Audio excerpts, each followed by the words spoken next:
एक रात एक ब्राह्मण ने स्वप्न देखा कि उसके उस मित्र ने 100 रुपये उधार दिए हैं। प्रातः नींद खुलने पर वह स्वप्न के बारे में सोचने लगा।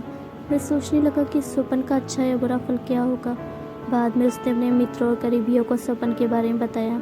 धीरे धीरे यह खबर फैल गई। जब इस संबंध में उस मित्र को ज्ञात हुआ जिसे ब्राह्मण को स्वप्न में रूप मिले थे, तो उसके मन में लालच उत्पन्न हो गया। उसने सोचा कि किसी तरह ब्राह्मण से रुपये ऐंठना चाहिए। वह फौरन ब्राह्मण के पास पहुंचा और उससे वह 100 रुपये मांगने लगा जो उसने उसे स्वप्न में दिए थे।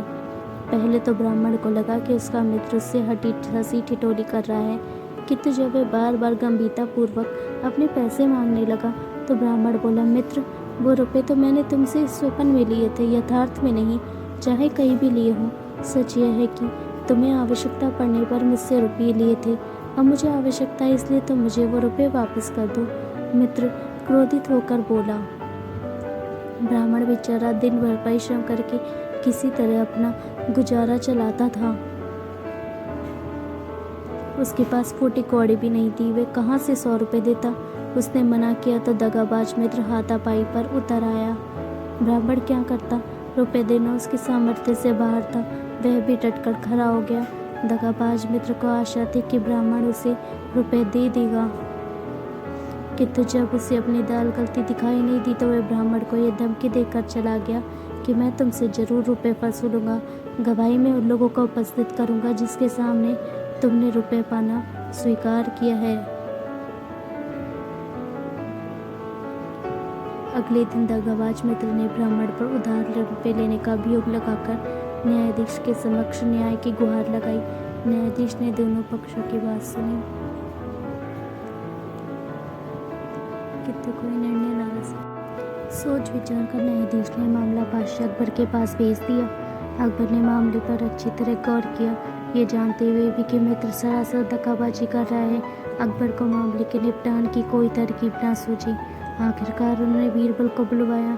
उसे सब मामला समझा दिया कि बेचारे ब्राह्मण को उसका दगाबाज मित्र ठगना चाहता है। इसका न्याय ऐसा होना चाहिए कि दूध का दूध और पानी का पानी हो जाए। अकबर का आदेश पाकर बीरबल ने यह मसला अपने हाथ में ले लिया। मामले को सुलझाने के लिए उसने एक बड़ा सा दर्पण मंगवाया।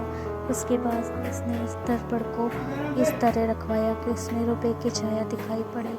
दगाबाज मित्र को रुपये की छाया दिखने लगी तो बीरबल बोला, जाओ उस दर्पण में से 100 रुपये ले लो।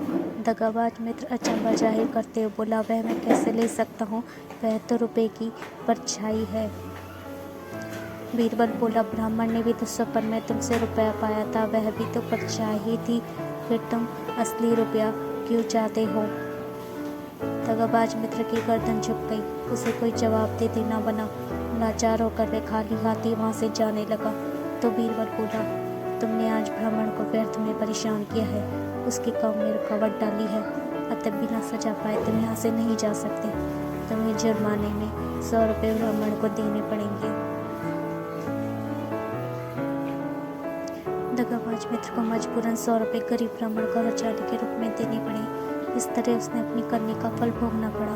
ब्राह्मण हंसी खुशी अपने घर वापस आ गया।